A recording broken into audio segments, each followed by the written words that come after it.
গ্রামের বাড়িতে গেছিলাম তখন তখন প্রথম দেখছি, দেখার পরে ভালো লাগছে, কিন্তু ওখানে মুখে বলা হয়নি।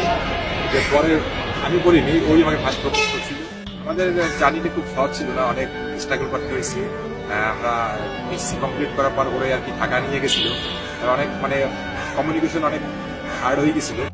আস্তে আস্তে আমরা আরো ডিপ হয়েছি, মানে দূর যাওয়ার পর ডিস্টেন্স, লং ডিস্টেন্স হওয়ার পর আরো আমাদের রিলেশন আরো ডিপ হয়েছে, বেশি ডিপ হয়েছে। তারপরে আর কি ঢাকা থেকে আসার পরই ইনশাল্লাহ আমাদের আল্লাহ তৌফিকে বিয়ে হয়েছে।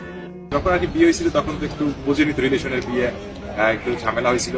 তারপর আমাদের ফ্যামিলির আমার এই ছিল, আমার এক দুলো ভাই ছিল, ঠিক আছে, আমার বাবা ছিল, আমার আরো ফ্রেন্ড সার্কেল ছিল, সিনিয়র ভাই ছিল, আর ওদের ফ্যামিলি থেকে ছিল, বাবা ছিল না, সে ছিল ঢাকায়, আর তার সে বাদে সবাই ছিল।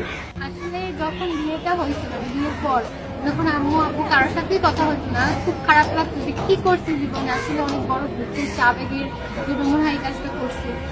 তো এখন মানে আমি ইনশাল্লাহ আমি জানতাম একদিন না একদিন সবকিছু ঠিক হয়ে যাবে। তো এখন পরিস্থিতি খুব স্বাভাবিক হয়েছে, খুব খুশি, আল্লাহর কাছে অশেষ দোয়া যেমন আম্মু আব্বুকে আল্লাহ তাআলা খুব ভালো রাখুক, সুস্থ রাখুক। এই খুব অনুভূতি আর কি, প্রথমবার যাইতেছি, শুধু অনুভূতি খুব ভালো, আলহামদুলিল্লাহ, সব দিক দিয়ে সব ঠিক আছে।